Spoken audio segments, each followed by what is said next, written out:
दोस्तों स्वागत है आपका एक्सेल की एक और नई वीडियो ट्यूटोरियल में। दोस्तों अभी बात कर रहे हैं एक्सेल के अंदर मैथमेटिकल सीरीज फंक्शंस की, जिसमें हमने पिछले वीडियो में सीखा था सम इफ फंक्शन के अंदर सम रेंज को डायनेमिक कैसे बनाया जाए। आज आगे बढ़ते हैं और इसे सम इफ फंक्शन को और एक्सप्लोर करेंगे और इसको फुल्ली ऑटोमेटेड बनाएंगे। इसके अंदर सम रेंज और इसके क्राइटेरिया रेंज दोनों को डायनेमिक बनाएंगे। कैसे, आइए देखते हैं।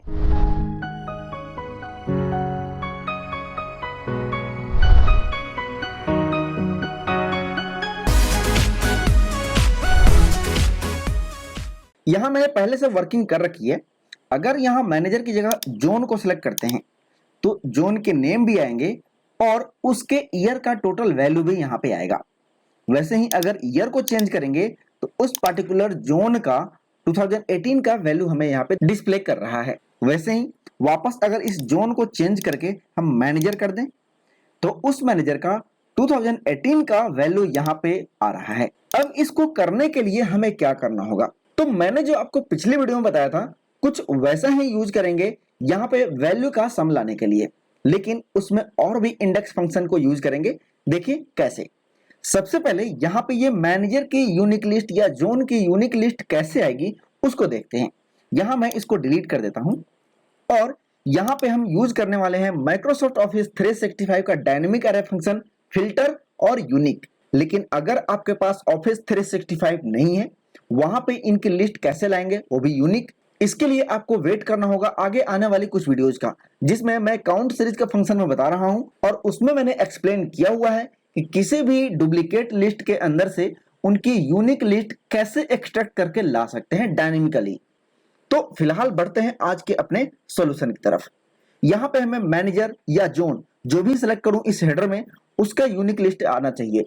कैसे करेंगे, यहाँ पे लिखेंगे इक्वल टू फिल्टर और इसके अंदर अरे में हम इन्हीं दोनों को, जोन और मैनेजर वाले रेंज को सिलेक्ट कर लेंगे।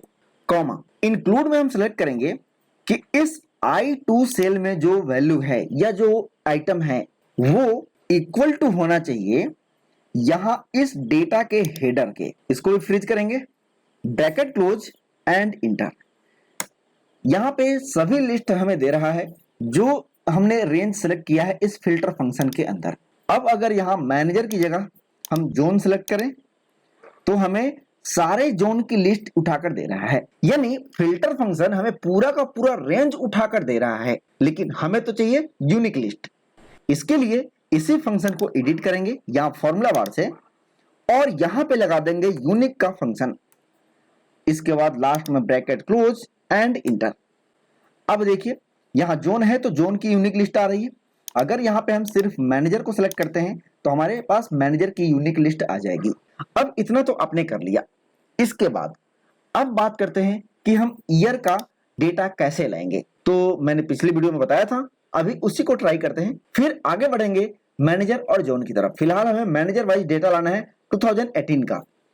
यहां पे लिखेंगे इक्वल टू सम इफ्स। इसको मैं फंक्शन आर्गुमेंट से लिखता हूं, ज्यादा बेटर होगा, आपको अच्छे से समझ में आएगा। सम रेंज के अंदर लिखेंगे इंडेक्स और इंडेक्स के लिए हम अरे लेंगे इन सभी का, ये जो वैल्यू पड़े हैं इसका। इसको फ्रीज करेंगे और इसके बाद देना होता है रो नंबर, लेकिन हमें रो नंबर नहीं देना है, उसको स्किप करेंगे और यहां पे हम इनपुट करेंगे कॉलम नंबर। कॉलम नंबर के लिए हम यूज करेंगे मैच का फंक्शन। यहां लगाएंगे मैच और मैच के अंदर हम ले लेंगे इस हेडर को, इसको फ्रीज भी करेंगे, कॉमा मैच के अंदर लुकअप अरे भी देना होता है। अगर हम यहाँ फॉर्मूला बार में जाएं तो आपको इस फंक्शन में क्या क्या सिंटेक्स इनपुट करने हैं आपको यहाँ पे दिखेगा। तो अगर हम मैच की बात करें तो मैच के अंदर लुकअप वैल्यू देना होता है यहाँ पे, और लुकअप अरे में हमने इंडेक्स के अंदर सिर्फ ईयर वाले वैल्यू का रेंज सिलेक्ट किया है, इसलिए हेडर के अंदर से हम उसी वाले ईयर को सिलेक्ट करेंगे और इसको फ्रीज कर देंगे। हमें चाहिए एग्जैक्ट मैच, यहाँ पे दे देंगे 0। अब वापस फॉर्मूला बार में चलते हैं, यहाँ पे कर देते हैं ब्रैकेट क्लोज। अब ये हो गया इंडेक्स वाला पार्ट। इसके बाद यहाँ पे लगाएंगे कॉमा। अब शुरू हो जाता है हमारा सम इफ्स वाला पार्ट। अगर आप देखें सम इफ्स के अंदर तो हमने इंडेक्स का फंक्शन लगा दिया हुआ है और उसके अंदर क्या क्या वैल्यू आएगा वो यहाँ पे दिख रहा है। इसको मैं डिटेल में एक्सप्लेन नहीं कर रहा हूँ, इसको मैंने पिछली वीडियो में बता दिया है। अब बढ़ते हैं क्राइटेरिया रेंज की तरफ। तो हमने रेंज जो सिलेक्ट किया है इंडेक्स फंक्शन के अंदर वो रो नंबर 2 से सिलेक्ट किया है, इसलिए हमारा क्राइटेरिया रेंज 1 जो कि मैनेजर होगा उसको भी हम रो नंबर 2 से नीचे की तरफ सेलेक्ट करेंगे। इसको फ्रीज कर देंगे। क्राइटेरिया 1 के लिए हम इस I2 में पड़े मैनेजर को सिलेक्ट कर लेंगे और यहां पे कर देंगे ओके, और इसको कर देते हैं नीचे तक ड्रैग, और ये हमारा लिस्ट आ गया इन मैनेजर्स का जो 2018 का है। अगर यहाँ पे हम ईयर को चेंज करें तो उसका वैल्यू भी आपको यहाँ पे अपडेट होता हुआ दिखेगा। अब यहाँ पे हम चेंज कर देते हैं मैनेजर की जगह जोन, यहाँ वैल्यू आ गया 0। दोस्तों एक बात मैं आपको बता दूं, अगर सम इफ फंक्शन के अंदर कोई एरर वैल्यू मिलती है या कोई वैल्यू नहीं मिलती है, उस केस में आपको 0 शो करेगा। इसका एक एग्जांपल देख लेते हैं। इन सभी के अंदर मैं एरर को इनपुट कर देता हूं इक्वल टू NA, और देखिए यहाँ पे आपको एरर नहीं मिल रहा है, सिर्फ 0 मिल रहे हैं। इसलिए इस बात का ध्यान जरूर रखें कि अगर आपके डेटा में कहीं एरर है, उस केस में यह फंक्शन आपको रिजल्ट 0 देगा, एरर रिफ्लेक्ट नहीं करेगा। वापस कंट्रोल जेड करते हैं, अंडो, और यहाँ पे जोन के सेलेक्ट होने पे ये रिजल्ट आना चाहिए। अब इसके लिए क्या करेंगे, तो अगर इसे सम इफ फंक्शन को एडिट करें और क्राइटेरिया रेंज 1 में देखें, तो हमने अभी बाय डिफॉल्ट रूप से मैनेजर वाले रेंज को ही सिलेक्ट किया हुआ है, यानी बी कॉलम को। लेकिन अगर इस क्राइटेरिया रेंज को ही हम डायनेमिक बना दें तब हमारा काम हो जाएगा, और इसके लिए भी हम यूज करेंगे इंडेक्स फंक्शन को। देखिए कैसे, यहां एस्केप करता हूं और यहां पे लिखेंगे इक्वल टू इंडेक्स। इंडेक्स के अंदर अरे में हम इन दोनों कॉलम को सिलेक्ट कर लेते हैं, इतने ही रेंज को, और इसको फ्रीज कर देंगे, कॉमा देंगे। यहां पे रो नंबर देना है, इसको स्किप करेंगे क्योंकि हम डेटा को कॉलम वाइज देख रहे हैं।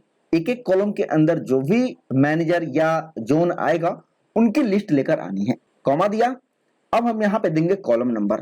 कॉलम नंबर कौन सा होगा, जो जोन या मैनेजर I1 सेल के अंदर होगा, यानी I1 सेल के अंदर जो भी वैल्यू पड़ी होगी वो यहां इस दिए गए डेटा के अंदर हेडर से मैच करता है, उसी की डिटेल ये इंडेक्स फंक्शन लेकर आए।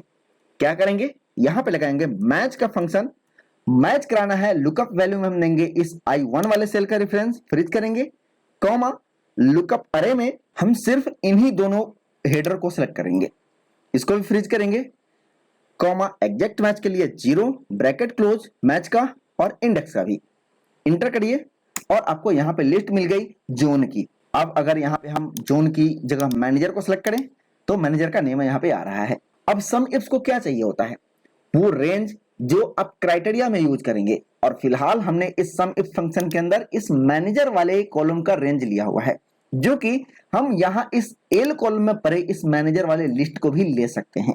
तो अगर इस रेंज को भी हम रेफर कर सकते हैं सम इफ में क्राइटेरिया की जगह, तो हम इसको यहां से कॉपी भी कर सकते हैं, और सम इफ फंक्शन के अंदर जो हमने क्राइटेरिया रेंज 1 दिया हुआ है उसकी जगह इसको भी पेस्ट कर सकते हैं। और क्राइटेरिया 1 जो है वो हमारा I2 सेल के अंदर ही पड़ा हुआ है।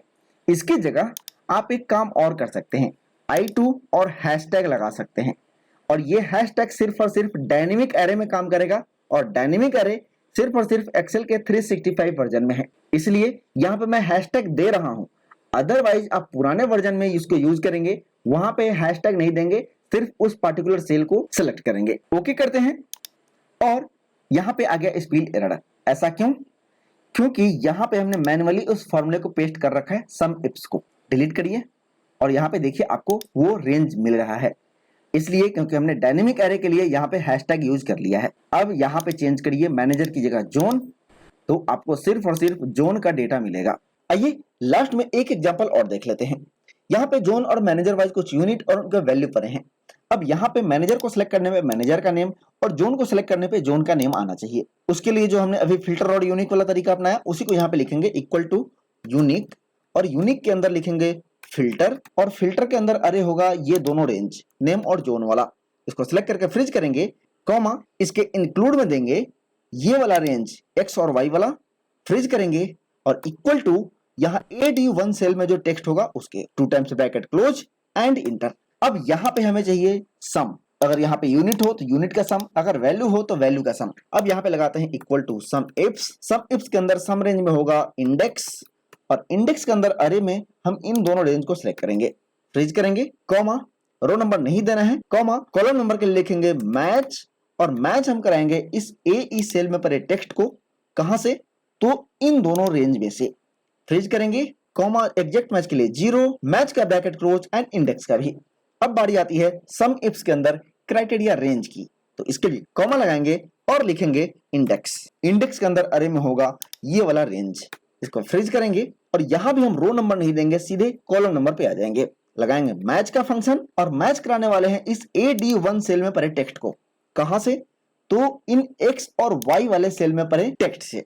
इसको भी फ्रीज करेंगे और यहां भी एग्जैक्ट मैच के लिए 0 और 2 टाइम्स ब्रैकेट क्लोज। अब यहां पे खत्म होता है हमारा क्राइटेरिया रेंज वाला पार्ट। अब क्राइटेरिया हो जाएगा इस AD2 सेल में पड़ा जोन या मैनेजर जो भी आएगा। अब कर देंगे ब्रैकेट क्लोज एंड इंटर। अब यहां इसे नीचे ड्रैग करते हैं। अब यहां पे सिलेक्ट करें यूनिट की जगह वैल्यू, तो हमें वैल्यू कुछ बड़ी वैल्यू मिल रही है। अगर यहाँ पे मैनेजर सेलेक्ट करें तो मैनेजर का भी वैल्यू यहाँ पे आ जाएगा। इसको हम नीचे तक ड्रैग कर देते हैं। अब यहाँ पे हम ये चाहते हैं कि अगर वैल्यू सिलेक्ट हो तब तो ये लाख में दिखाए, यानी ये वैल्यू जो दिख रही है वो डिवाइडेड बाई 1 लाख या 1 करोड़ हो जाए, जो भी आप चाहते हो। अगर यहाँ वैल्यू की जगह यूनिट होती है तब तो ये यूनिट में ही रहे। इसके लिए लिखेंगे इक्वल टू इफ अगर AE सेल में पड़ा टेक्स्ट इक्वल टू यूनिट होता है तब तो यहाँ पे हमें result they 1, otherwise 1 lakh, bracket close and inter. अब देखिएगा यहाँ पे अगर यूनिट की जगह वैल्यू सिलेक्ट करें तो यहाँ पे आ रहा है 1 लाख। अब यहां से हम इसको कॉपी कर लेते हैं इस पूरे को और यहां पे जाके लास्ट में डिवाइडेड बाई और इसको पेस्ट कर देंगे। इंटर किया। अब इसको नीचे ड्रैग करिए तो यहाँ पे सभी वैल्यू लाख में हो जाएंगे और डेसिमल प्लेस के बाद भी कुछ नंबर दिखेंगे। लेकिन इसको सही तरीके से कैसे दिखाएं, तो इसके लिए हम जाएंगे होम टैब के अंदर कंडीशनल फॉर्मेटिंग में और यहाँ पे मैनेज रूल के अंदर एक कंडीशन लगाएंगे न्यू रूल में, use formula to determine which cell to format. तो हमने ऑलरेडी इस रेंज को सिलेक्ट कर रखा है जिसे फॉर्मेट करना है।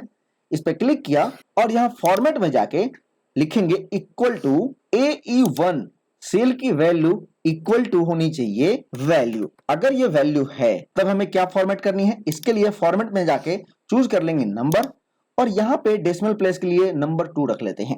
ओके करेंगे और ओके करेंगे। इसके बाद अप्लाई एंड ओके और यहाँ पे हमारा वैल्यू चेंज होकर आ चुका है। आफ्टर डेसिमल प्लेस मात्र 2 ही डिजिट दिख रहे हैं। अब देखिएगा जब यहाँ पे वैल्यू की जगह यूनिट होगा तो ये पूरा का पूरा नंबर दिखाएगा। अगर यहाँ पे वैल्यू होती है तो सिर्फ और सिर्फ लाख में हमें नंबर दिखाएगा 2 डेसिमल प्लेस वाला नंबर। अगर यहाँ मैनेजर की जगह जोन कर दें तो उसके लिए भी यहाँ पे सेम वैल्यू ही आएगा। एक काम और कर सकते हैं, जैसे यहाँ पे 0 आ रहा है, आप चाहते हैं कि अगर यहाँ पे वैल्यू ना हो तो 0 भी नहीं आए। इसके लिए इसी फंक्शन को यहां से एडिट करेंगे और यहां पे लिखेंगे इफ और AD2 सेल की वैल्यू इक्वल टू ब्लैंक हो तब तो हमें ब्लैंक ही दिखाए, अदरवाइज ये सम इफ वाला फॉर्मूला अप्लाई कर दे और लास्ट में जाके एक ब्रैकेट क्लोज कर देंगे। इंटर करेंगे और यहाँ पे इसको नीचे तक ड्रैग कर देंगे। अब देखिएगा यहाँ पे जोन की जगह मैनेजर सेलेक्ट करते हैं तो यहाँ पे सबकी वैल्यू आ जाएगी। अगर वैल्यू की जगह यूनिट सेलेक्ट करते हैं तो यहाँ पे वैल्यू भी यूनिट के मेथड में ही आएगा। और इस तरह से आप इस सम इफ्स फंक्शन के अंदर चाहे जितने भी क्राइटेरिया लगाना चाहें लगा सकते हैं और डायनेमिक बना सकते हैं। आई होप आप इसे समझ गए होंगे। मिलेंगे अगली वीडियो में ऐसे ही कुछ और नए इंटरेस्टिंग टॉपिक्स को लेकर। तब तक के लिए नमस्कार। Thanks for watching this video.